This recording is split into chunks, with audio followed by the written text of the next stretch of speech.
Diáspora africana é o nome dado a um fenômeno histórico e social caracterizado pela imigração forçada de homens e mulheres do continente africano para outras regiões do mundo. Foram aproximadamente 12 milhões de africanos trazidos às Américas. Deste número expressivo, 40% desembarcaram no Brasil, marcando a história do país pela diversidade cultural, étnica e social. De acordo com a historiadora Ana Luísa Melo Santiago de Andrade, doutora em História pela USP, para pensar a diáspora africana é preciso destacar as regiões portuárias. Tais regiões marcaram a entrada desses indivíduos em novos mundos e, por serem locais de chegada, eram também marcados pelo contato e pela mistura de diferentes realidades. Sejam bem-vindos ao Cutne na TV. Não tem mais cabimento deixar que outros façam o próprio julgamento das coisas que se passam. Meu povo vá para as ruas mostrar que tem memória e seja a letra viva de uma própria história e mande dispersar aquele temporal, retire os seus direitos que ficam no papel, volte a olhar para o céu, fazer canção para a rua é tua, povo. Meu povo, vá para as ruas. Então... Eu ia a caminho de casa, mas dei uma queda de asa ao ouvir uma batucada diferente. Quem tem tempo não se atrasa, à tarde estava uma brasa e aquele samba também estava quase fervente. Parei junto ao meio-fio, que é próprio do meu feitio chegar. O pessoal está estranhando aqui a roda de samba com essa, aliás, esse lançamento de livro, com essa informalidade absolutamente carioca, absolutamente crioula. Nós estamos fazendo isso aqui há muito tempo, não é agora que nós estamos fazendo. É assim que rola, a literatura de mão dada com samba,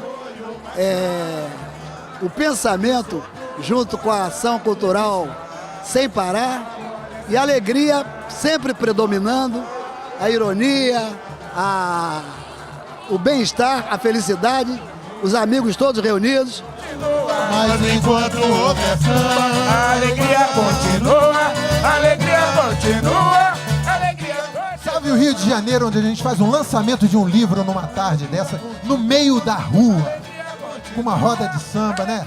Rio de Janeiro, né? Dá licença, dá licença. O nosso convidado de hoje é publicitário e jornalista, especialista em legislação cultural e políticas públicas, com foco nas áreas de cultura e cidadania. Hoje é o responsável pela Secretaria Executiva da Comissão Carioca de Promoção Cultural, ligada à Secretaria Municipal de Cultura do Rio de Janeiro. E também conselheiro municipal de cultura, representando o poder público municipal.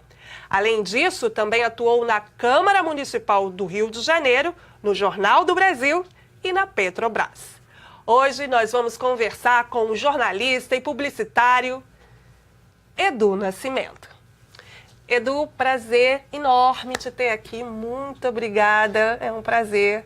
Olha, eu que agradeço, me sinto honrado, feliz, assim, Cutne tá no meu álbum de figurinhas, assim, sou muito fã e acho que é nota 10 essa iniciativa. Maravilha. E vamos conversar um pouco sobre essa sua trajetória, né? Jornalista, agora atuando aí na área pública, né? De políticas públicas, como é que foi essa transição, os desafios dessa área? Olha, eu, moleque, assim, vou fazer até uma declaração aqui. Eu, moleque, sempre curti a área da comunicação, as atividades culturais, né? Minha família é ligada à fundação do Renascença Clube e lá tinha uma figura jovem muito proeminente chamado Filó. Filó, porque para quem não sabe é o nosso diretor. E que fazia, acontecia, então me inspirei muito nele e eu virei jornalista por causa do Filó. Né, que fazia aí atividades, fazia várias coisas, e ali foi uma referência. E a partir daí eu comecei primeiro trabalhando na área da política, né, da política eleitoral, do marketing político, e daí passamos para a discussão legislativa de geral da cidade, e aí alguns anos, exatamente há 10 anos atrás, eu estava no parlamento, e aí acabei cuidando dessa área da educação e da cultura. E verifiquei que nesta relação a cultura era meio que o patinho feio. Quer dizer, 95% das demandas são da área de educação. E aí, a partir daí, eu comecei a atuar no sentido de incentivar e incrementar o debate sobre as regras do jogo na área da cultura, principalmente aqui na cidade do Rio de Janeiro, né? Então foi uma experiência importante, tivemos conquistas muito marcantes, né? Por exemplo, a primeira iniciativa bacana disso foi a questão da região portuária, né? Eu atuando no Legislativo Municipal, a gente conseguiu fazer uma concertação, ou seja, um diálogo entre o poder público, executivo, legislativo e a sociedade civil para a elaboração de regras que garantissem a revitalização cultural da região portuária com todo aquele boom que aconteceu de obras e investimento. Então isso foi uma coisa importante, né? Eu acho que o principal momento é o diálogo entre as partes diferentes para um objetivo comum, né? Depois a gente trabalhei na articulação e na coordenação da aprovação da Lei de Incentivo Cultural, né, considerada por muitos a melhor lei de incentivo do país, que também foi um processo de concertação. Ela começou com uma crise, né, na qual o modelo anterior gerava uma fila enorme para os produtores culturais. Você tem a noção, se a gente anunciasse que era dia 1º de janeiro a abertura de um edital, as pessoas em 25 de novembro já ficavam lá, né? Então a gente trabalhou na mediação do conflito e, a partir do conflito, um debate entre as partes para a elaboração de uma proposta de lei, né, que estabelecesse, eu sempre falo muito das regras do jogo. Então isso foi importante, um marco para a cidade do Rio de Janeiro. E a partir daí eu comecei a estudar e ler outros processos semelhantes como esse. E agora a gente tem uma novidade importantíssima. Estamos na boca do caixa aí, vamos estar discutindo e fechando agora em fevereiro o Sistema Municipal de Cultura, né, onde nós vamos ter a possibilidade de ter o Plano Municipal de Cultura e o Fundo Municipal de Cultura, que são novidades na cidade, uma coisa que todo mundo defende há 16 anos, desde nosso querido Gilberto Gil virou ministro da Cultura e pensou uma política permanente para o setor. Agora, na cidade do Rio de Janeiro, a gente vai conseguir desenvolver isso, né? Porque o que acontecia, né? Geralmente, as políticas culturais, elas são muito marcadas pelo perfil de quem senta na cadeira. Sim. Era isso até que eu queria comentar, que acho que um ponto marcante é política permanente, né? Independente de gestão, Exatamente. É uma política que funciona. Esse acho que é o grande desafio, para a gente ter as intempéries da discussão da sociedade nas suas escolhas, mas que os determinados setores eles avancem. Então, o que aconteceu? Voltando à sua pergunta da minha trajetória, eu comecei trabalhando nessa área, trabalhando nas questões políticas, e depois de fazer o que se dizia no trabalho político, tornar realidade. Então, a forma disso acontecer são através da discussão legislativa, das leis, que determinam a regra de como as coisas vão acontecer. E aí você tocou num ponto que eu acho muito interessante, que me chamou a atenção, é a questão do diálogo. Você acha que, de repente, essa sua bagagem com a área de comunicação, de saber comunicar, de saber articular, porque de um lado está o poder público e do outro os produtores, né, a cultura, a arte, e precisa articular essas duas pontas aí. Talvez a sua bagagem de comunicação tenha ajudado nesse diálogo. Assim, a minha vivência de ter trabalhado na área de comunicação, né, em poder público, em empresas, você tem que unir partes. Isso. Né? Você tem que ser aquela amálgama que vai colar para dar liga. Então, esse trabalho da comunicação, que eu considero também uma linha de comunicação, que a gente chamaria de relações institucionais e coisas do gênero, são fundamentais. Porque muitas vezes a distância entre o sucesso e a materialidade de uma vontade de muitos, né, e o papel, muitas vezes você conversar e aparar as arestas. E muitas vezes não são só duas pontas, não. São muitas pontas. Né? Tentáculos. Muitas pontas. Se você fazer isso, está unido, né? Ou pelo menos está consertado para um bem comum. Agora, como é que você lida também com a questão da cultura, né, dos grupos culturais? A gente tem grupos, às vezes, que lá no Campo Grande, que estão retirados do centro da cidade, que têm dificuldades de chegar até o poder público e são culturas que precisam de apoio, de investimento e de voz até. Sim, com certeza. Como é que vocês pensam nesses grupos que estão, talvez, um pouco mais distantes, né, de chegar aqui no poder público? Acho que o grande barato do nosso, né, é a diversidade e a pluralidade. Eu acho que você tem que fazer as pontas de diversos atores, diversos realizadores, estarem na mesma mesa conversando sobre os seus pontos de vista. Né? No processo da lei de incentivo, a gente teve um diálogo que foi bastante interessante, porque nós tínhamos diversas áreas, linguagens culturais e diversos tamanhos de produtores. Então você tinha do cara que tinha um projeto menor, de foco numa ação comunitária, o cara que era a maior bilheteria do cinema brasileiro. Então você tinha essas diferenças todas, que todos têm que estar na mesa, no sentido da proporcionalidade, o que é do interesse de cada um. E hoje a gente conseguiu uma coisa muito bacana. Em 2017, a gente iniciou um processo que foi a terceira Conferência Municipal de Cultura. Né? E o que acontecia? Paradoxalmente, o Rio de Janeiro, que é uma cidade conhecida internacionalmente pela sua produção cultural, a relação da representação dessas pessoas era muito meio capenga, muito rame-rame, não era uma coisa bacana. Sólida, não. A gente encarou um desafio, por muitos uma maluquice. No cenário atual que nós temos dessa instabilidade política e dessa dificuldade econômica, a gente topou o desafio de fazer um debate pluralizado e territorializado. O que significa? Nós fizemos uma discussão em todas as regiões da cidade. Vocês foram até os locais? Todos os locais, e fazer com que esses realizadores tivessem sua voz e vez respeitada de forma proporcional. Acho que um símbolo é que toda essa caminhada que nós fizemos em 2017 começou em Sepetiba. Nós fizemos questão de começar em Sepetiba. Muitos nem sabem que Sepetiba é um bairro da cidade do Rio de Janeiro. É bem distante do centro. Exatamente. Então, a partir daí, fizemos essa caminhada com diversos lugares, Zona Norte, Jacarepaguá, né? E buscando sempre a diversidade. Né? Fizemos encontros na Zona Sul, mas fizemos uma comunidade. Entendeu? E fizemos um debate sobre cidadania no momento que uma comunidade estava conflagrada. Então, isso assim, é importante, de você trazer todos em todas as suas situações. E acho que essa vai ser a grande novidade. E o que resultou isso? Qual foram os resultados? A gente conseguiu duas coisas importantes. Né? Ter feito todo esse processo da conferência que estabeleceu propostas e uma visão territorializada da cidade. Né? Segundo, a representação dessa atuação política cultural. Né? Hoje o Conselho Municipal de Cultura é representado de 24 conselheiros, eu tenho 8 da Zona Oeste, 1/3 dos conselheiros é da Zona Oeste. Eu tenho 70% de mulheres e 60% de afrodescendentes. Literalmente eu tenho conselheiros de Sepetiba ao Leblon. Então isso faz toda a diferença na hora de você pensar como vão funcionar as regras do jogo. Isso você está querendo reforçar que tem representatividade de todo mundo lá nesse conselho? Com certeza. Isso é uma grande novidade. Né? E assim, porque esse é o elemento que vai fazer, quando você vai discutir o que vai ser feito para frente, se não tiver ali a pessoa participando, cada um defendendo as suas perspectivas, fica fora. Né? Então, acho que isso foi bem bacana nesse processo, e a comunicação e o diálogo fundamental.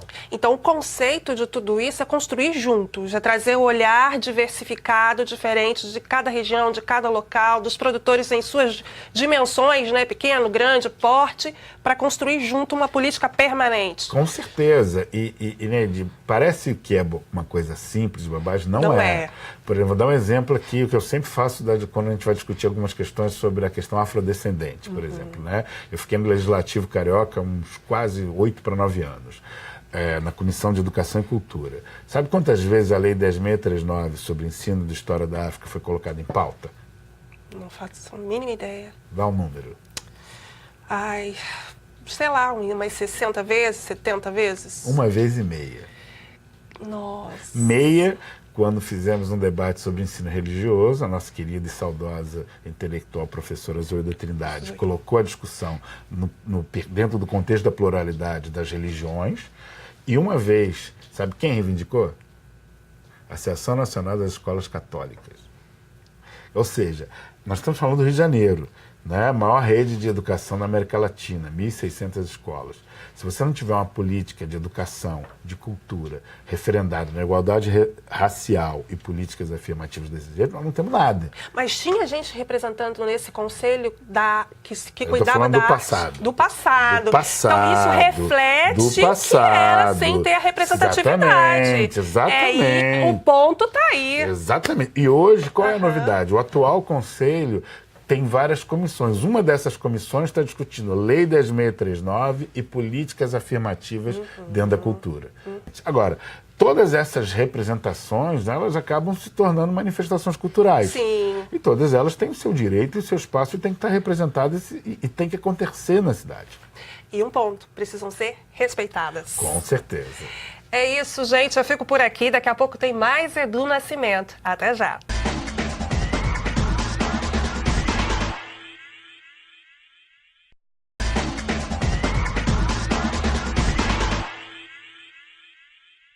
Hoje nós estamos conversando com o jornalista e publicitário Edu Nascimento.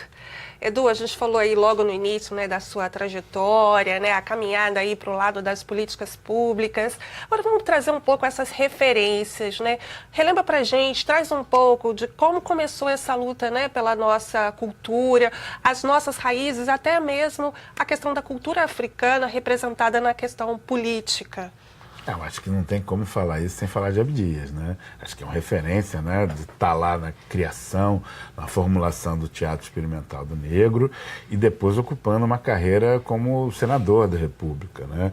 Acho que isso é uma referência de quem estava ali brigando para estar dentro do jogo e colocando as nossas vertentes. Acho que isso é um dado importantíssimo com outras iniciativas que também ocorreram. Acho que é um dado muito bacana. Você fala sempre das regras do jogo e isso me vem assim logo na cabeça, jogo de futebol, mas que só tinha um lado jogando. Eu acho, eu me corrija se eu estiver errado, a gente não estava muito nesse jogo, acho que a gente está entrando agora, é isso ou não? É um pouco, porque acaba que muitas vezes esse debate, essa discussão é muito chata. Né? Muito, né? Eu sou acusado por alguns amigos, você é um legalista, eu falo, sou mesmo e tal, mas é a percepção de ter vivido e ter experimentado encontros e discussões que definiram como as coisas aconteceram e perceber que se as pessoas não estão ali na mesa, se não estão participando, acabam ficando de fora. Né? Então, muitas vezes, nós, por exemplo, nós temos do ponto de vista da realização, nós, afrodescendentes cariocas, acho que é algo inequívoco em termos de referência do país e do mundo. Né? Mas muitas vezes a gente não está participando desse negócio. Então, um exemplo para o turismo. Né? Turismo que é uma coisa importante, uma atividade econômica que gera recurso, gera desenvolvimento. Então, recentemente eu estive indo lá na região da Zona Oeste, Padre Miguel, lá no Ponto Chique. Sim. Fui assistir uma roda de samba lá, conhecida, famosa e tal, e quando eu cheguei lá no local, qual foi a minha surpresa?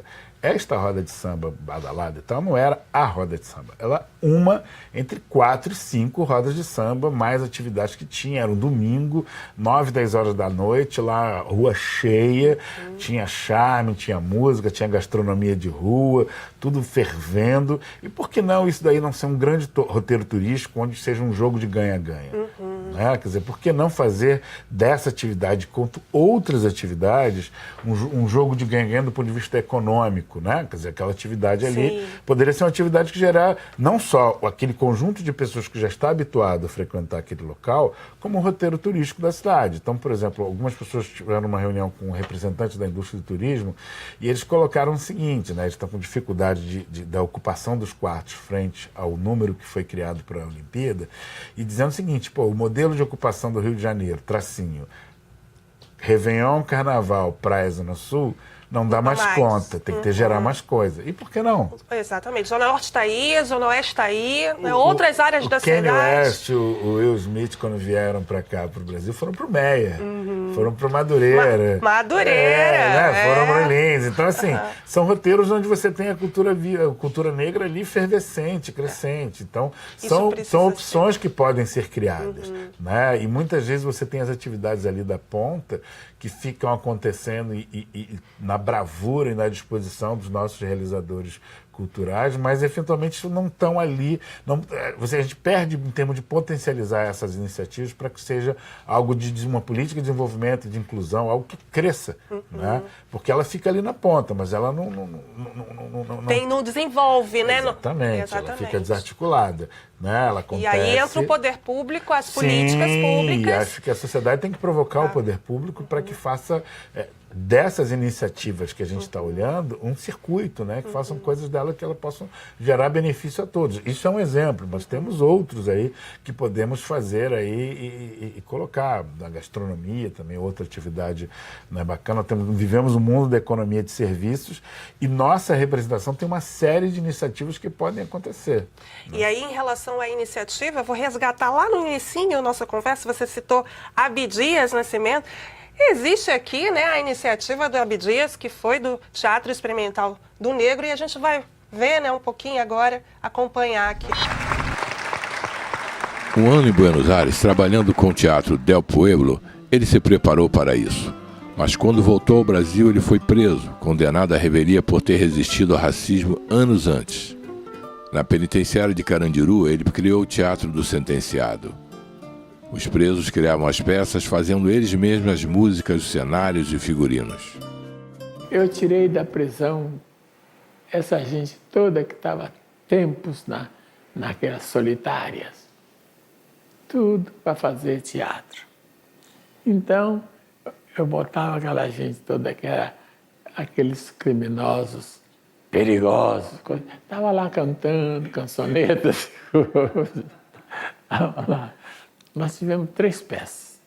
Na quarta, que ia ser a minha peça, Zé Bacoco, eu fui solto, porque eu fiz o recurso, mas eu me lembro do juiz. Mandou soltar na mesma hora. É um absurdo, nem era condenado pela justiça dos homens, era a justiça militar. E como é que estava na penitenciária? Mandou soltar. A gente vê, né, até uma emoção na fala dele do início, dessa luta, né, pelo teatro, né, experimental do negro. O negro tinha que ter o seu espaço. A gente ainda luta por isso até hoje, né? Não, com certeza. E acho que vale pensar de uma forma invertida, né? A diversidade como fator de crescimento e desenvolvimento. Então, por exemplo, o que Abdias conta a história da disposição do que ele enfrentou para manter o Teatro Experimental do Negro, vamos inverter hoje, né? Eu tenho uma amiga que é jornalista, também atua com teatro, com teatrão, grandes atores, e ano passado ela me dizia, ano retrasado, né, 2017, dizia que as peças badaladas do Teatro do Rio de Janeiro, quando tinham metade da ocupação, estavam felizes da vida que estavam tendo metade do público. E, ao mesmo tempo, tinham alguns espetáculos de temática negra e de atuação de elencos negros que estavam explodindo, né? Teve o Topo da Montanha, do Lázaro, com lotação 3, 4 temporadas, o Cartola, o Mercedes, né? Várias iniciativas, e hoje, virou 2018, e você teve um boom da cena do teatro negro na cidade, com vários espetáculos, várias apresentações, e todos eles lotados. Né? O Pequeno Príncipe Preto lá, do nosso querido Rodrigo. Sucesso total. Enfim. Então, na verdade, quem estava com problema não era o teatro. Quem estava com problema é aquele teatro meio europeizado. Agora, o teatro que fala para o povo, que tem representação da sua pluralidade, está explodindo. É o que o pessoal chama hoje de black money. Né? Quer dizer, ou seja, Abdias, há tantos anos atrás, foi o pioneiro de um elemento hoje que é a novidade. Né? A novidade, esse tipo de teatro trouxe outras pessoas que não estão indo tradicionalmente ao teatro, trouxe ele para a cena. Então foi inovador, um pioneiro. Né? Então enfrentou toda a diversidade para garantir a diversidade nessa produção. E acho que esse que é um grande caminho que a gente tem. Né? No caso do teatro, a gente já avançou muito. Né? E acho que a gente tem que avançar no audiovisual. Teve lá aquele levantamento da UERJ, lá do GEMA, depois a Ancine fez uma outra pesquisa, né, e mostra lá que tem um percentual absurdo do cinema brasileiro onde a mulher negra não aparece. Então, e quando aparece, são papéis estereotipados. Né? Mas assim, se você pegar, né, tanto da estrutura dos cargos de direção, da estrutura do audiovisual, a proporção do homem, dentro desse cenário, né, da diversidade, o homem negro aparece com 2%. A mulher negra é 0%. É 0%. É a base lá da pirâmide. Né? A gente está falando das grandes produções do cinema. Então, acho que no teatro, aqui no Rio de Janeiro, esse ano de 2018, né, mostrou que fazer de uma forma diversa e plural traz público. Né? Talvez tenha um outro público que já se cansou dessa iniciativa, mas o teatro negro, que Abdias lançou no passado, esse teatro hoje é novidade, conseguiu trazer. Né? Eu falo, então, a diversidade como um fator de crescimento, de desenvolvimento é fundamental. E talvez aí também tenha uma outra palavrinha que até a gente comentou no início, que é a representatividade. Sim, com certeza, com certeza. Isso traz também o público, né? De você se ver no palco, de ver as suas histórias, a história do seu povo, da sua gente, e poder trocar, né, um pouco disso com o outro, que é um espaço que você quase não pertencia, era isso. Concordo, número, grau e gênero. Tivemos vários exemplos daqui e internacionais, né? Acho que vale. Eu sou um menino grande, sou fã de história em quadrinhos. Eu tenho em casa um baú, prateleira, acho que até vou fazer um museu do quadrinho. Tem o Pantera Negra? Tem o Pantera Negra, né? Que foi a grande novidade. E o que muitos talvez se tenham atentado, né? Porque o Pantera Negra é um personagem da Marvel, que é da Disney. Então, assim, que eu acho que para mim a grande novidade não é o lado do ponto de vista revolucionário, mas do lado comercial. Do ponto de vista comercial, quer dizer, olhar a representatividade, a diversidade é algo fundamental que gera mercado, que gera desenvolvimento. Impacta diretamente na economia. Com certeza, com certeza. Então, acho que a gente, nós, afrodescendentes, realizadores, olharmos nisso como o que você falou da representatividade, acho que é um grande fator de desenvolvimento. Uma área que eu sou muito fã, por exemplo, a gastronomia. Né? A gastronomia, se você falar, onde é que eu vou comer um acarajé, aqui na cidade do Rio de Janeiro? Pô, você tem a estrutura das barracas, das baianas, você não tem um estabelecimento e tal. Nós tivemos um super bacana na Praça da Bandeira, que fez um sucesso danado, e virou eu chamo até eles de centro cultural, nossos amigos de lá, um abraço minha querida Dida, Canu, Tiago, a família toda. Depois vocês tiveram várias atividades ali, nossa querida Dandara, filha da Jurema. O Afro Gourmet. O Afro Gourmet, ou seja, tem lá na zona portuária lá o Omolocum, da Leira, minha querida também. Então assim, você tem hoje, se você parar para botar no papel, você vai ter um circuito de comida afrocentrada. Isso é um ativo, entendeu? Então isso gera desenvolvimento. Tem a representatividade, o lado do ponto de vista político, mas também gera desenvolvimento, porque são novidades. Sim. E acho que essas oportunidades que a gente tem que olhar a cultura como um caminho para o desenvolvimento humano. E como um desenvolvimento econômico também, porque isso atrai turista, movimenta a cidade, todo mundo ganha, fornecedor, todo mundo que está ali trabalhando, faz rodar a roda. Não, né? eu acho fundamental, é um jogo de ganha-ganha. Eu estive conversando com um professor, Jonathan Spread, da Universidade de Newcastle, no Reino Unido, sobre indústrias criativas / economia criativa / economia da cultura. Né? Estamos conversando de ter parcerias Brasil, Grã-Bretanha e outros, exatamente neste lado, de você pensar essa economia de serviço, esse lado do desenvolvimento, nessas mais variadas formas que nós temos aí, como um caminho de desenvolvimento econômico do nosso povo. É isso. Edu, só agradecer. Eu que agradeço aí. Muito obrigada, Courtney. valeu mesmo. É um prazer, assim, um carinho muito grande por você. Aprendi muito já com você, aprendi mais aqui ainda hoje. Eu que agradeço. Obrigada, viu? Sou fã do Courtney e quero o Courtney na televisão, no tablet. É isso. Exatamente. Né? Em todos os cantos. Hoje eu conversei com o jornalista publicitário Edu Nascimento. E para rever esta entrevista e todas as outras é só acessar www.alerj.rj.gov.br ou www.courtney.com.br. Obrigada pela audiência e até o próximo programa, quando estaremos mais uma vez juntinhos. Até lá!